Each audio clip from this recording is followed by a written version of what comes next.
Muito se fala sobre o nosso país e seu descobrimento, mas a verdadeira voz não pertence a nós, e sim a quem esteve aqui desde o começo, os povos indígenas. E assim começamos mais um Linkados na Área, um programa de entrevista feito pelos alunos da ESPM de São Paulo. Essa edição está sendo feita online. Eu sou Beatriz Voltani.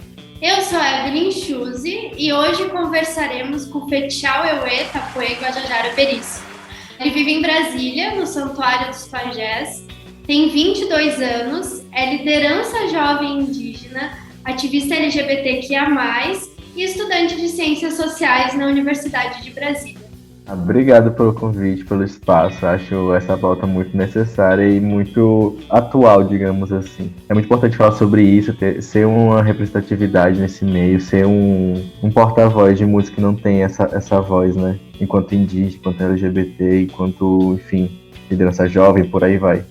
Agora roda a vinheta que daqui a pouco tem mais Festival para vocês.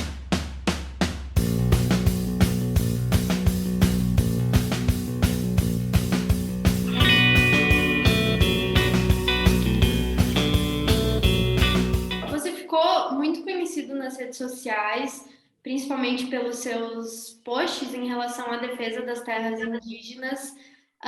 De onde surgiu essa ideia? Como você migrou para as redes? Eu sempre estive nas redes sociais, só que eu acredito que quando eu comecei mesmo a postar sobre isso, foi mais focado no Santuário dos Pajés, onde eu moro, tudo a problemática que tem lá, que teve. Então era mais focado nisso inicialmente. Aí agora, no meio da pandemia, a galera começou a procurar mais os indígenas, e aí viu que tem pessoas ali com certo conteúdo, que cria conteúdo além de mim, outros parentes, e aí começaram a vir atrás. Porque acredito que o meu trabalho, na verdade, era mais o trabalho de campo, né? Ir nas universidades, em outros estados, escolas e tudo mais, falar sobre isso, fazer palestra, debater sobre tudo isso. E aí acredito que agora, nesse período pandêmico, teve digamos que esse engajamento maior nas redes sociais. E a partir disso, eu fui dando mais atenção a elas, por exemplo. E na tua opinião, como é a identidade indígena ao meio de uma sociedade conectada? Você acredita que as redes elas colaboram para a divulgação da sua cultura? Então, sim, na verdade é uma faca de dois gumes, digamos assim. Ao mesmo tempo que ela tem esse alcance a pessoas que não entendem um pouco do contexto indígena, das aldeias, dos termos a se usar e tudo mais, também tem os haters, né, na internet aí. Ah, mas indígena com celular, indígena com internet, no Instagram, por exemplo. Então tem esses dois lados, né? Mas atualmente sim, as redes sociais, né, está sendo, como é que pode dizer, usada como uma ferramenta de política mesmo, uma ferramenta de visibilidade, uma ferramenta de voz aos povos indígenas. E eu, enquanto comunicador indígena, também tenho esse alcance essa importância de falar sobre os povos indígenas, sobre cultura e tudo mais. Então, atualmente, sim, as redes sociais estão ajudando bastante. A internet hoje em dia está chegando melhor nas comunidades, então está ajudando muito a dar esse engajamento, a falar da nossa realidade. Por exemplo, está acontecendo alguma invasão, está acontecendo algum conflito, então as mídias sociais hoje em dia tá em alta, digamos assim, e a gente está sabendo usar muito bem elas, por exemplo. Então, você acredita que as redes sociais causaram uma maior união da resistência indígena? Não, então, a união sempre existiu. Eu acredito que hoje em dia ela causaram, por exemplo, um alcance melhor aos não indígenas, porque agora a gente tem, por exemplo, vários perfis e que tem um conteúdo próprio da sua etnia, mas também fala sobre o que a gente sempre falou, que é o coletivo, essa união dos povos indígenas. Aí hoje em dia acredito que o não indígena tem mais acesso a esse conteúdo muito mais fácil. E dentro dessa comunidade, você tem um papel de liderança. Quando você teve que assumir esse papel e como que é essa experiência? Então, ser liderança jovem fala muito dos conflitos, fala muito das perdas dos mais velhos. O meu pai era líder era conhecido como Pajé Santia Tapuia, né? Infelizmente veio a falecer em 2014 devido a conflitos de terra.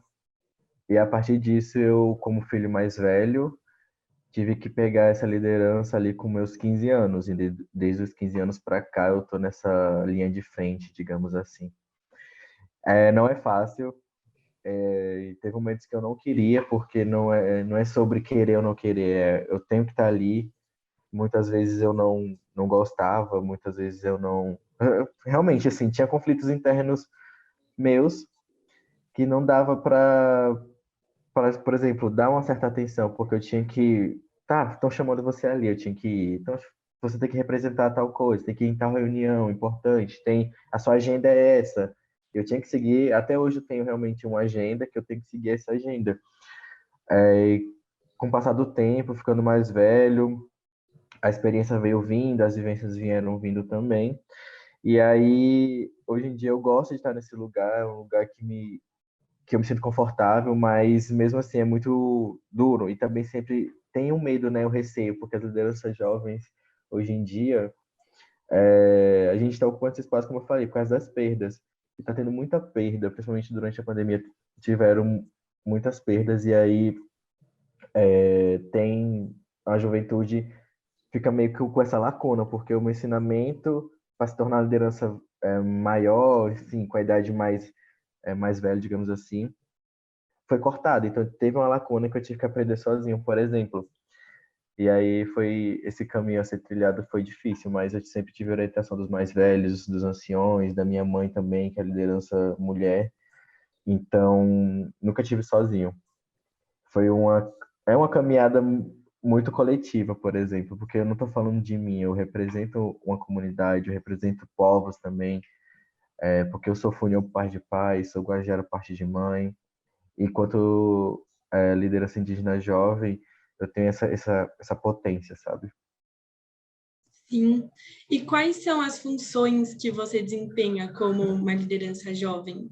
Então, a liderança indígena jovem, a gente, apesar de em reuniões, a gente media conflitos internos, conflitos da nossa comunidade, por exemplo, focado mais no santuário ali que é em Brasília, da comunidade com o governo nesse sentido.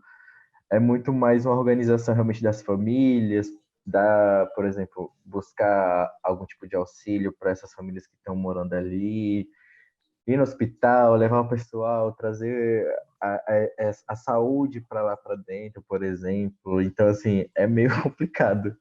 É muita coisa em muito pouco tempo que a gente tem que se virar, por exemplo. Mas eu desempenho essas funções hoje em dia é muito mais leve, digamos assim, muito mais com a certeza do que eu tenho que fazer. E aí é com os erros que se aprende, né? Além disso, por exemplo, para esses grandes eventos indígenas, por exemplo, a TL, que é o acampamento Terra Livre, teve os acampamentos Luta pela Vida, Levante pela Terra. Então, assim, eu sempre tive que estar nesse meio falando sobre a comunidade, falando sobre a importância, como é que é ser liderança jovem da primeira terra indígena demarcada dentro do Distrito Federal, qual é a história e como é um marco assim para a história da demarcação de terras indígenas e tudo mais. Então eu tenho que sempre estar nesse meio assim, entre esses dois mundos ou três mundos, digamos assim. E as funções assim que eu tenho que desempenhar tem que ser uma coisa muito coletiva também. Eu não posso fazer simplesmente da minha cabeça. Eu tenho que pensar no bem-estar de todos que estão ali dentro da comunidade, se ninguém vai se sentir ferido. E às vezes também realmente a pessoa tem que falar não para muitas coisas que acontecem. Você falou ali dos acampamentos, o Luta pela Vida foi agora em agosto, né? Sim. Como é que foi essa experiência? Eu vi várias imagens, nossa, muito lindo mesmo. Então, eu enquanto, além de ser liderança jovem, também faço parte da juventude indígena, estou ali na frente tanto dos estudantes indígenas quanto da juventude indígena no geral. Sou uma das pessoas que organizam alguns atos mais da juventude, assim.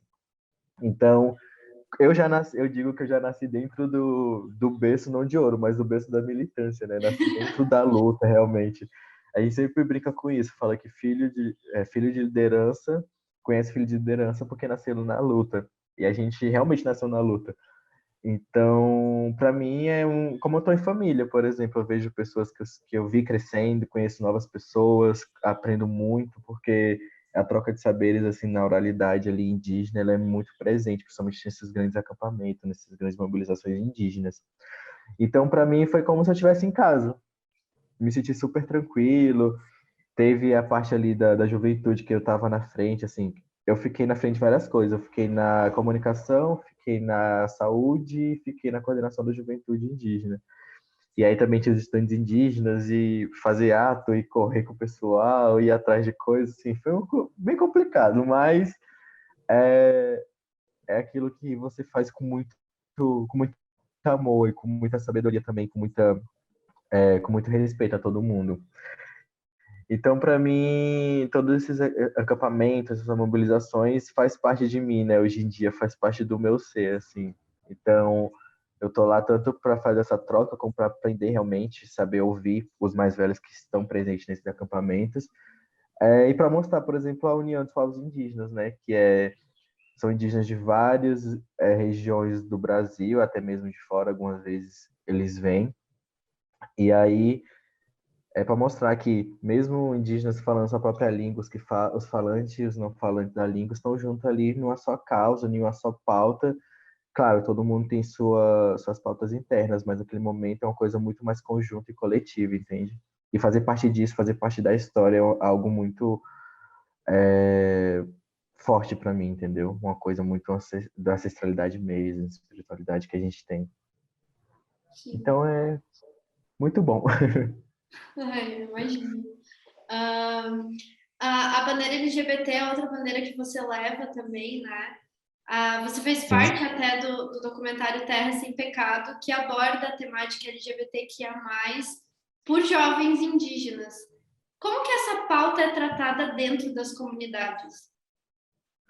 Então, tem esse documentário, né, que foi o que, digamos que, falou realmente, assim, levou para a comunidade o que é a pauta e eu estava lá, meu rosto estava na frente. Inclusive, detalhe, foi gravado na minha casa, todo o documentário, Sério? menos a parte da UNB, né? Uhum. A parte da Braulina foi na Universidade de Brasília, aqui na UNB, onde a gente estuda. Só que o depoente, tanto o Danilo e o Alisson, foram lá no santuário. Então, inicialmente, eu não aceitei, logo de cara, eu não aceitei falar sobre isso. Eu falei, poxa, é um assunto muito delicado, muito complexo, porque a gente está falando, por exemplo, são 305 povos, como cada povo vê a pessoa enquanto uma pessoa LGBTQIA+, e quais são as nomenclaturas, e quais são os espaços e não espaços que essas pessoas têm. E aí a gente gravou, e aí foi lançado, e teve todo aquele avanço, aquele engajamento, aquela visibilidade. E aí foi tanto boa quanto ruim, porque, por exemplo, outras comunidades falaram, poxa, então existe indígenas LGBTs, porque ainda tem essa problemática, né? O termo LGBTQIA+, é uma coisa não nossa, não indígena. A gente tem nossas próprias nomenclaturas, nossas próprias siglas, digamos assim, né? E aí, o indígena só descobre o que é, por exemplo, o gay, ou uma lésbica, um trans ou travesti, quando chega na cidade, quando chega no meio urbano, porque dentro do nosso meio, da nossa sociedade, a gente tem outras visões e percepções de como o gênero e sexualidade, entende? A comunidade começou a ter mais esse olhar diferenciado. Sempre existiu, sempre esteve entre nós as pessoas LGBTQIA+. Só que aí teve um apagamento a partir da invasão do Brasil, a partir da imposição de outras religiões não indígenas, e aí isso foi tirado da gente. A partir de 2018 para cá, o pessoal veio, por exemplo, assim, respeita mais, entende mais. Agora o pessoal entende o que é realmente um LGBT indígena e como é que a gente vive, o que é que a gente faz. Ainda sobre luta indígena, mas puxando para outro lado, a resistência por território é uma luta enorme ainda, e inclusive o lugar que você mora é considerado um santuário para os indígenas e é um local de disputa de território. Como você lida com isso? Como você resiste nesse território? Então, eu acredito que as causas indígenas, principalmente sobre disputa de terras, sobre demarcações de terra, vai se estender por longos anos ainda. Porque são as três pautas muito importantes: educação, saúde e demarcação de terras dentro do contexto indígena. A partir disso, a gente consegue debater qualquer outro assunto que esteja dentro dessas três pautas. E o Santuário Sagrado dos Pajés se deu esse nome principalmente porque teve um encontro de pajés que meu pai proporcionou, foi o que organizou, e os pajés de outras etnias sentiram a espiritualidade, sentiram essa conexão ancestral no espaço hoje em dia onde eu moro, que é o santuário. E a partir disso foi decretado a troca do nome, né? Que antigamente era Reserva Indígena Fazenda Bananal, por causa que tem um córrego próximo ali, que é o córrego do Bananal, para Santuário Sagrado dos Pajés. E aí, dentro disso, tivemos vários conflitos internos, digamos que do governo com o próprio santuário, porque era mais de 108 hectares de terra. Hoje em dia a gente conseguiu demarcar 32 hectares e meio, né? A gente só conseguiu demarcar depois do falecimento do meu pai, como eu falei, em 2014. E a gente só conseguiu assinar um acordo minimamente decente para nossa existência lá dentro do santuário, dentro do cerrado. Em 2018 e em 2019 começou realmente os processos da demarcação física. Mas eles ainda estão tentando? Não, assim, eles tentaram até 2017 invadir, tirar realmente a gente, só que é a partir dessa demarcação que a gente fez, ou desse acordo que a gente assinou, na verdade, para a demarcação da terra, a gente conseguiu delimitar nosso espaço, e aí tudo que está fora desse espaço, eles estão trabalhando, fazendo as suas obras e tudo mais. Só que mesmo assim, para mim é muito doloroso passar em espaços onde a gente cultuava quem estava antes da gente, as nascentes, áreas de caça e de plantação ali, de manejo, e saber que a gente foi reduzido a pouco espaço. É um espaço realmente que ainda tem como a gente plantar para o nosso subsídio, certas coisas e tudo mais. Só que as histórias que eles enterraram e soterraram ali com cimento em cima, ninguém vai mais saber se não for a gente, por exemplo. E você tem a história de algum conflito que aconteceu com você? Eu passei por um que eu me recordo muito bem, que foi em 2017, no finalzinho de 2017, lá para novembro, setembro mais ou menos, que não tinha ninguém no santuário, assim, tinha eu e minha mãe no santuário, né? O pessoal estava nos seus afazeres, estudando, vendendo seus artesanatos e tudo mais. E aí só tava eu e minha mãe. Eu me lembro muito bem de eu ouvir um barulho assim, dentro do mato, e eu fui lá ver. Aí não era nada. Depois eu voltei a meus afazeres em casa e depois eu escutei de novo. Quando eu voltei já era tipo assim, dois tratores, um descendo, outro subindo, assim, partindo do santuário no meio, com a máquina de nivelar, que tem uma pinça e, enfim, muitas coisas. E eu lembro desse dia que eu entrei, pedi forças aos meus encantados, né? E aí eu lembro desse dia que eu entrei na frente do trator, eu falei, você não vai passar aqui. Eu me lembro muito bem dele falando, se você não sair daí, você vai sair dentro de um saco preto, porque indígena não tem direito à terra, vocês estão invadindo terra que não são de vocês, vocês não estão aqui, porque índio de verdade tem que estar na Amazonas, enfim, todo um discurso aí muito enraizado e muito sem informação do que é a realidade indígena hoje em dia. E aí eu falei, não, então me arrasta. E ele me pegou com um trator e me arrastou por mais de 100 metros com areia e tudo. Então, assim, e dentro disso tinha pessoas armadas, mais de 10 homens armados, sem nenhuma identificação, os carros sem identificação. Depois que a gente ficou sabendo que eram pessoas do governo ali, né, tipo assim, da Nova Cap, Terra Cap, que mandaram aquele pessoal ir lá, por exemplo. Aí teve todo um processo e tudo mais. Então, assim, esse foi o último conflito realmente que envolveu pessoas, que envolveu, assim, quase perda de vida, por exemplo. E foi muito foi muito complicado. E estar nesse lugar, estar nesse espaço e, sabe, sentir, a gente tem essa conexão muito forte com a natureza e saber que, por exemplo, uma árvore é como se fosse um ancestral, por isso que a gente defende tanto a natureza, o povo indígena, né? Tchau, Eué. E para finalizar, vamos falar um pouco de pandemia.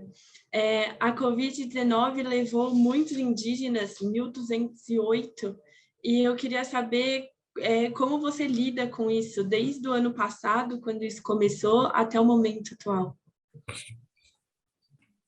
Nossa, falar de Covid-19 é falar sobre perda na história, digamos assim, para o indígena, falar sobre um momento muito, muito forte da história indígena, porque perdemos muito da nossa história, muito da nossa própria identidade, sabe? Os nossos anciões, principalmente. E cada indígena, assim, por exemplo, foi retirado o momento do nosso luto, por exemplo, que nossos ritos de passagem de luto, a gente não pôde fazer, a gente não pôde ter o momento de luto ainda, a gente não conseguiu respirar e falar, vamos ter o luto agora, não, porque sempre vinha uma notícia de um parente, de um ancião, de um mais velho, de uma liderança falecendo, de crianças, assim, foi uma coisa muito, muito surreal.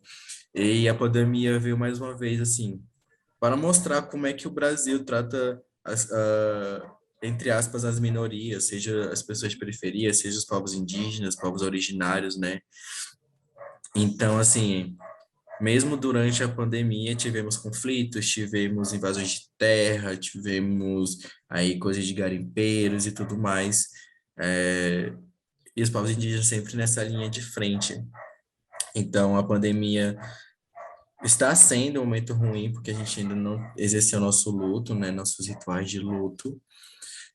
Eu perdi pessoas, assim, próximas a mim, indígenas, que eu conhecia com a pandemia, e foi um momento muito, muito doloroso para mim, essa pandemia, que mais uma vez veio não da gente, mas veio de povos aí de fora, veio de caravelas, digamos, mais uma vez, né? E mais uma vez os povos indígenas foi um povo assim que sofreu muito, que tiveram muitas perdas e várias problemáticas também.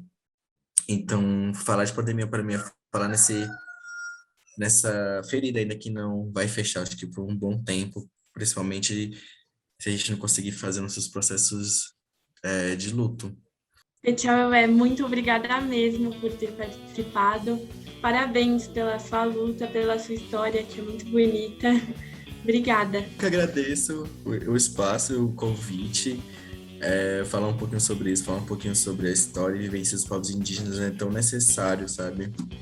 Ainda mais agora que eu enquanto criador realmente desses conteúdos, escrevo algumas coisas sobre.